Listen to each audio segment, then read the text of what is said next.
Okay. So, మనం last సెక్షన్‌లో అసలు మనం డాక్యుమెంట్‌ని ఎలా క్రియేట్ చేసుకోవాలి, ఇంటర్ఫేస్ ఏంటి అనేది మనం లాస్ట్ క్లాస్‌లో మనం డిస్కస్ చేయడం జరిగింది. అలాగే మనం వర్క్ స్పేస్‌ని మనం ఎలాగా మోడిఫికేషన్ చేయాలి, సో ఇదంతా కూడా మనం చూడడం జరిగిపోయింది. అయితే ఇక్కడ మనం ఏం చేయాలంటే ఫస్ట్ ఆఫ్ ఆల్ ఇక్కడ టూల్స్‌లోని దీన్ని ఏమంటారంటే సెలెక్షన్ టూల్ అని అంటారు. అయితే సెలెక్షన్ టూల్ మనకు కావాలంటే మనకేంటి కావాలి, ఫస్ట్ ఏదైనా ఒక ఆబ్జెక్ట్ కావాలి. అంటే ఒక ఆబ్జెక్ట్ని మనం తీసుకొని ఇలాగ డ్రాగ్ చేస్తే నాకు ఇలా ఒక ఆబ్జెక్ట్ వస్తుంది. ఓకే. సో ఆబ్జెక్ట్ వచ్చిన తర్వాత ఇక్కడ ఏంటంటే మనకి ముందు ఒక ఫిల్ కలర్ మనకి లేదనుకోండి, సో ఫిల్ కలర్ మనకి ఎటువంటి టైప్ ఆఫ్ కలర్ అయినా మనం అప్లై చేసుకోవచ్చు. అంటే ఇక్కడ ఆల్రెడీ మనకేంటి స్ట్రోక్ అనేది ఉంది. ఓకే. అయితే ఇప్పుడు నేను ఈ సెలెక్షన్ టూల్తో నాకు ఎక్కడ కావాలనుకుంటే అక్కడికి నేను మూవ్ చేసుకోవచ్చు. ఓకే. సో దట్టు ఇక్కడ ఏంటంటే మనం ఈ షేప్ని మనం ఇలాగ స్క్రోల్ కట్ చేస్తే నాకు ఇక్కడ రౌండెడ్ కార్నర్స్ అనేది ఆటోమేటిక్గా మనకి క్రియేట్ అవుతుంది. సో అలాగే ఇక్కడ మనకి ఏంటంటే మూవ్ టూల్తో ఇక్కడ చూడండి మనం స్కేల్ అనేది చేసుకోవచ్చు. అదే మనం ఫోటోషాప్లో అయితే మనం ఏం చేయవలసి ఉంటుంది, Ctrl+T ప్రెస్ చేసి చేయవలసి ఉంటుంది. బట్ ఇక్కడ అలా అవసరం ఉండదు. ఓకే. సో ఈజీగా మనకి ఏంటి కావాలనుకుంటున్నామో అక్కడ మనం క్రియేట్ చేసుకోవచ్చు. రెండోది ఏంటంటే ఇక్కడ మనకి F7 లేయర్ అనేది మనం తీసుకుంటే ఇక్కడ ఏంటంటే మనకి క్రియేట్ న్యూ లేయర్ అని మనకు ఒక ఆప్షన్ ఉంటుంది. Create new layer. సో ఒక న్యూ లేయర్ క్రియేట్ చేసుకొని ఇక్కడ మనకి ఏ టైప్ ఆఫ్ ఆబ్జెక్ట్ కావాలో మనం సెలెక్ట్ చేసుకుంటే ఆ లేయర్లోకి మనకి ఆబ్జెక్ట్ అనేది వస్తుంది. అయితే లేయర్ అనేది మనం క్రియేట్ చేయడం వల్ల మనకి కలిగే బెనిఫిట్స్ ఏంటి అని అంటే, సో ఫస్ట్ మనం ఇక్కడ ఏమైనా ఆబ్జెక్ట్ని ఇక్కడ చూడండి, ఇది క్లిక్ చేసాం అనుకోండి, ఇది హైడ్ అవుతుంది. ఇది మళ్ళీ ప్రెస్ చేస్తే మనకి మళ్ళీ అన్హైడ్ అవుతుంది. ఓకే. సో ఇక్కడ మనం క్లిక్ చేసుకుంటే అది సపరేట్గా మనకి ఆ ఆబ్జెక్ట్ అనేది మనకి ఇక్కడ కనబడుతుంది అన్నమాట. ఓకే. సో లేయర్ అనేది కూడా ఇక్కడ మనకు కావాలనుకుంటే ఫోటోషాప్ లాగే మనం డిజైన్ చేసుకోవచ్చు. అయితే సెలెక్షన్ టూల్ అలా ఉంటే, సో ఇక్కడ మనకి నెక్స్ట్ వచ్చేసరికి ఇక్కడ డైరెక్ట్ సెలెక్షన్ టూల్ అని మనకు ఒకటి ఉంటుంది. సో డైరెక్ట్ సెలెక్షన్ టూల్ ఏంటంటే మనం ఆబ్జెక్ట్ని మనం సెలెక్ట్ చేస్తే నాకు ఇక్కడ ఏంటంటే పాయింట్స్ సెలెక్ట్ అవుతాయి. అయితే ఇక్కడ నేనేం చేస్తానంటే ఒక పాయింట్ సెలెక్ట్ చేశాను అనుకోండి, ఈ పాయింట్ని నాకు ఏ రకంగా షేప్ నేను కావాలనుకుంటున్నానో ఆ షేప్లోకి ఆటోమేటిక్గా నేను ఇక్కడ మార్చుకోవచ్చు. That is the using of direct selection tool అని అంటారనమాట. అంటే మనం ఈజీగా దాన్ని యూజ్ చేసుకునే అవకాశం ఇక్కడ ఉంటుంది. ఓకే. ఇప్పుడు ఇక్కడ డబుల్ క్లిక్ చేసామనుకోండి, ఇక్కడ మన పాత్ ఇది. ఓకే. సో పాత్లో మనం ఏంటి చేస్తాం, ఇక్కడ చూడండి, ఇది మనం ఇక్కడ ఏం చేయలేం. సో అలాగే ఇక్కడ మైనస్ అంటే మైనస్ అవుతుంది. ఓకే. కానీ ఇక్కడ ఏంటంటే మనం ఏదో ఒకవైపు ఉన్న షేప్ లాగా మనం డ్రాగ్ అనేది చేసుకోవచ్చు. ఇక్కడ చూసారా, షేప్ అనేది ఈజీగా మనకు మారుతుంది. అయితే సో ఫోటోషాప్ లాగా మనం లోగోస్ లాగా ఏవైనా మనం డిజైన్ చేయాలి అనుకుంటే, సో ఇక్కడ మనకి విండోస్లో పాత్ ఫైండర్ అని చెప్పి నాకు ఒక ఆప్షన్ ఉంటుంది. ఇగోండి shift control F9. So path finder అనే ఆప్షన్ కొడితే నాకు ఇక్కడ ఒక డైలాగ్ బాక్స్ ఓపెన్ అయింది. ఇందులో ఇప్పుడు ఫర్ ఎగ్జాంపుల్ నేను ఇలా ఒక షేప్ తీసుకున్నాను, అలాగే మరొక షేప్ తీసుకొని అక్కడ దానికి నేను మరొక కలర్ పెట్టుకున్నాను. ఓకే, సో ఇప్పుడు నేను ఏం చేస్తానంటే ఈ రెండు ఆప్షన్స్ని ముందు సెలెక్ట్ చేసుకున్నాను. ఇక్కడ మనకి షేప్లో ఏం చేయాలి, మనం యూనియన్ అంటే క్లిక్ చేస్తే ఈ రెండు కూడా నాకు కంబైండ్ అయిపోయింది. అదే ఇప్పుడు ఫర్ ఎగ్జాంపుల్ నేను ఇక్కడ ఒక ఎలిప్టికల్ షేప్ తీసుకొని నేను ఇక్కడ ఇలాగ డ్రాగ్ చేశాను దీన్ని.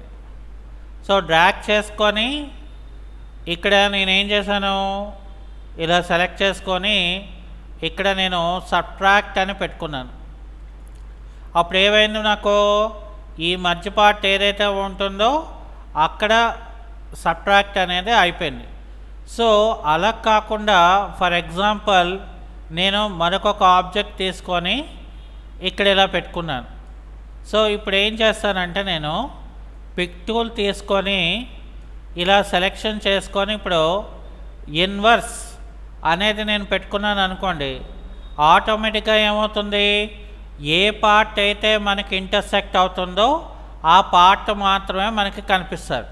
సో అలాగే ఇక్కడ మనం ఇన్వర్స్ అంటే రివర్స్ ఎక్స్క్లూడింగ్ చేస్తామనుకోండి, సో ఆటోమేటిక్గా మనకి ఇక్కడ ఏమవుతుందంటే ఆ పార్ట్ అనేది మనకి ఎక్స్క్లూడ్ అవుతుంది. ఇవి ఏంటంటారంటే షేప్ టూల్స్ అని అంటారు.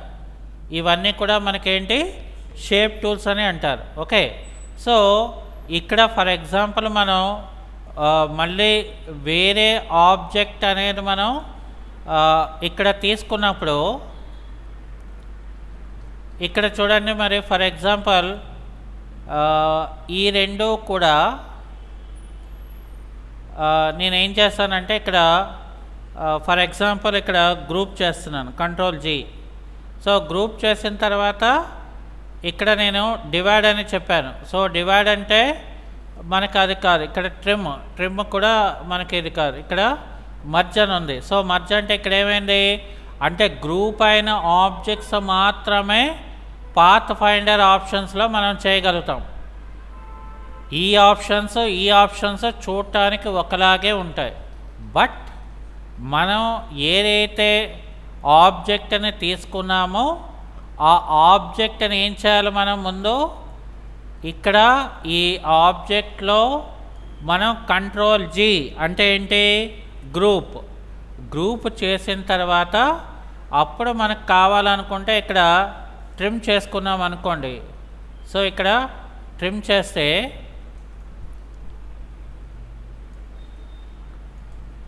ఓకే, ఒక్క నిమిషం.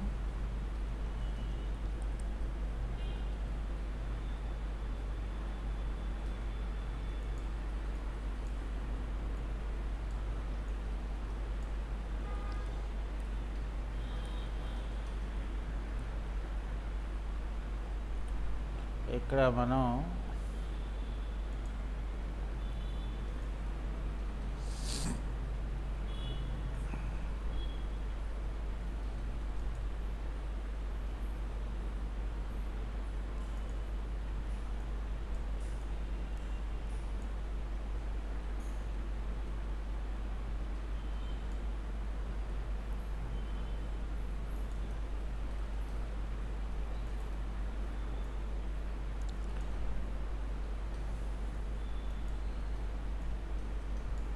ఇక్కడ ఏంటంటే మళ్ళీ మనం ఆబ్జెక్ట్లోకి వెళ్ళి అన్గ్రూప్ ఆల్ అని చెప్తే చూసారా ఇక్కడ ట్రిమ్ అయిపోయింది, అర్థమైందా? సో అంటే ఇక్కడికి అదే డిఫరెన్స్ అన్నమాట. అలాగే ఫర్ ఎగ్జాంపుల్ నాకు ఇక్కడ ఒక లైన్ ఇలా తీసుకున్నాను. ఇప్పుడు ఇక్కడ నేను ఇది సెలెక్ట్ చేయాలంటే ఇది కూడా సెలెక్ట్ అవుతుంది కదా. అందుకని ఇక్కడ ఏం చేస్తానంటే లాసో టూల్ అని ఉంటుంది. సో లాసో టూల్లోకి వెళ్ళి మనం ఏం చేస్తామంటే ఈ ఆబ్జెక్ట్స్ని ఇక్కడ ఏది సెలెక్ట్ చేసినా అది సెలెక్ట్ అయిపోతుంది పక్కది. ఓకే, సో అలా కాకుండా ఇక్కడ ఏం చేస్తాం మనం, దీనికి ఫర్ ఎగ్జాంపుల్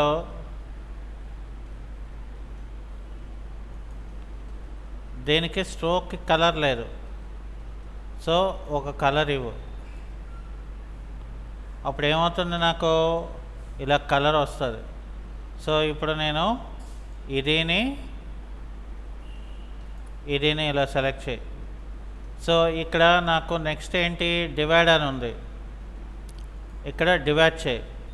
సో డివైడ్ అయిన తర్వాత ఇప్పుడు ఏం చేయాలి, మనం దీన్ని ఆబ్జెక్ట్లోకి వెళ్ళి అన్గ్రూప్ ఆల్ అని చేయాలి.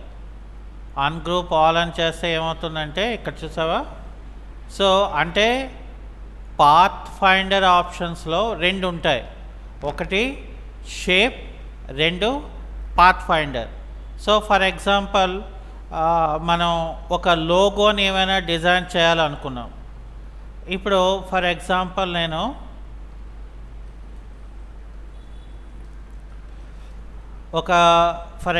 నేను ఒక రెక్టాంగులర్ టూల్ తీసుకున్నాను. ఇక్కడేమో క్లిక్ చేసుకున్నాను. ఇక్కడ క్లిక్ చేసుకుంటే నాకు ఫర్ ఎగ్జాంపుల్ విత్ ఏమో నేను ఇక్కడ ఒక 200 ఇచ్చాను. సో ఇక్కడ ఏంటంటే నేను ఇది కూడా 200 ఇస్తున్నాను. ఇప్పుడు ఓకే అని చెప్తే నాకు ఇక్కడ ఇలా ఒక స్క్వేర్ బాక్స్ వచ్చింది.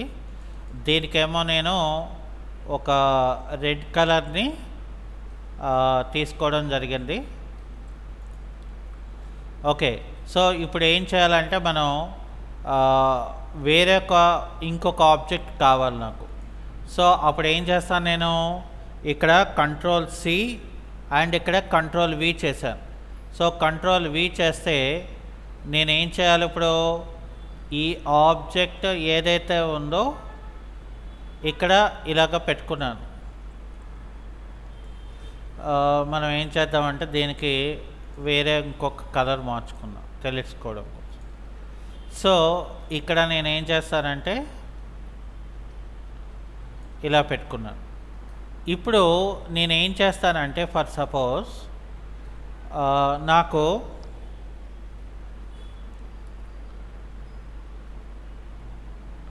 రైట్ సైడ్ బాక్స్లోకి వచ్చేస్తే ఇక్కడ నాకు 200 విత్ ఉంది కదా. సో ఇక్కడ నేనేం చేస్తానంటే ఒక 170 ఇస్తాను. అలాగే ఇక్కడ కూడా ఏం చేస్తానంటే ఒక 170 ఇచ్చాను అనుకోండి. సో ఇప్పుడు నాకు ఏమైంది, 170 ఇస్తే సన్నగా వచ్చింది. సో అలా కాకుండా ఫర్ సపోజ్ నేను ఇక్కడ ఏం చేస్తానంటే ఒక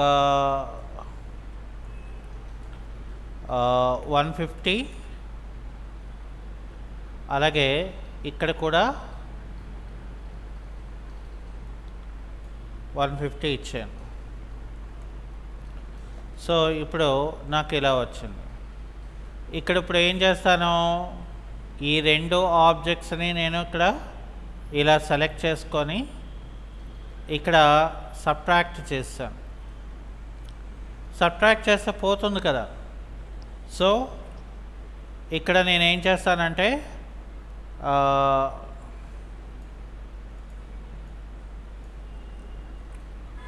ఇక్కడ ఏం చేస్తానంటే ఈ రెండు ఇలా సెలెక్ట్ చేసుకొని ఇక్కడ నేను ట్రిమ్ చేస్తాను. ఇక్కడ ట్రిమ్ చేస్తాను. ఓకే, ఇప్పుడు నేనేం చేస్తానంటే ఇవి సెలెక్ట్ చేసుకొని ఆబ్జెక్ట్లోకి వెళ్ళి అన్గ్రూప్ ఆల్ అని చెప్పాను. అంటే ఇప్పుడు ఇది సెలెక్ట్ అయింది కదా. సో ఇప్పుడు మళ్ళీ నేను ఏం చేస్తానంటే ఇక్కడ ప్రాపర్టీస్లో ఫర్ ఎగ్జాంపుల్ ఇక్కడ విత్లో నేను ఒక 30 ఇచ్చాను అనుకోండి, ఇలా వస్తుంది. ఇక్కడ 225 ఇచ్చాను అంటే నాకు ఇలా వచ్చింది. ఇక్కడ మళ్ళీ నేను ఈ రెండిట్లని ఇలా సెలెక్ట్ చేసుకొని ఇక్కడ మళ్ళీ నేను ట్రిమ్ అని ఇచ్చాను. మళ్ళీ ఇక్కడ ఏం చేశాను, ఈ ఆబ్జెక్ట్ని సెలెక్ట్ చేసుకొని ఆబ్జెక్ట్ మెనూలోకి వెళ్ళి అన్గ్రూప్ ఆల్ అని చేశాను. సో మళ్ళీ నాకు ఇలా వచ్చింది ఇది. ఇప్పుడు నేనేం చేస్తానంటే ఇక్కడ ఇది 225 ఇచ్చేసి ఇక్కడేమో ఇక్కడ ఇది నేను 30 ఇస్తాను. సో ఇప్పుడు ఏం చేస్తాను, మళ్ళీ ఈ రెండు ఇలా సెలెక్ట్ చేసుకొని ఇక్కడ ట్రిమ్ అని ఇస్తాను. ఇచ్చిన తర్వాత ఏం చేయాలి, మళ్ళీ ఇది సెలెక్ట్ చేసుకొని ఆబ్జెక్ట్లోకి వెళ్ళి అన్గ్రూప్ ఆల్ అని చెప్పాలి. అది అయిపోయిన తర్వాత ఇప్పుడు ఏం చేస్తాను, మళ్ళీ దీన్ని సెలెక్ట్ చేసుకొని ఇప్పుడు ఫర్ ఎగ్జాంపుల్ నాకు ఇక్కడ విడ్త్ ఏమో వచ్చేసి ఒక 65, అలాగే హైట్ కూడా ఇక్కడ 65 ఇస్తాను. సో దీనికేమో వచ్చేసి ఇక్కడ బ్లూ కలర్ని మనం సెలెక్ట్ చేసుకొని ఇక్కడ ఓకే చేసుకుంటాం. సో ఫైనల్గా నాకేంటంటే ఇంకా కొంచెం మీదకి కావాలనుకుంటే ఇక్కడ ఏం చేస్తాము, ఫర్ సపోజ్ నేను ఇక్కడ 75 ఇక్కడ కూడా 75 ఇచ్చాను అనుకోండి, ఇక్కడ 75 ఇచ్చాను. సో ఇప్పుడు ఏమైంది, నాకు ఇలా వచ్చింది. ఇప్పుడు నేను దీన్ని ఏం చేయాలి, ఇప్పుడు తయారు చేసిన దాన్ని ఇక్కడ ఫైల్ మెనూలోకి వెళ్తే, సో ఫైల్ మెనూలో ఏంటంటే ఇక్కడ మనకి సేవ్ ఏ కాపీ అని మనకు ఒక ఆప్షన్ వస్తుంది. సో ఈ సేవ్ ఏ కాపీలో ఏం చేస్తానంటే నేను ఇక్కడ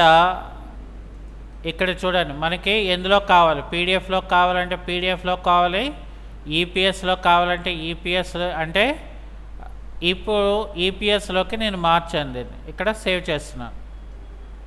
ఓకే, సో సేవ్ చేసి ఇక్కడ నేను ఓకే అని చేసుకున్నాను. ఓకే, సో ఇప్పుడు నేను ఇక్కడ ఇది కంట్రోల్ ఎస్ అంటే ఏమవుతుంది, మనకి ఇలిస్ట్రేటర్ ఫార్మేట్లోకి అది మనకి సేవ్ అవుతుంది. ఫర్ ఎగ్జాంపుల్ ఇది లోగో అని చేసుకున్నాం.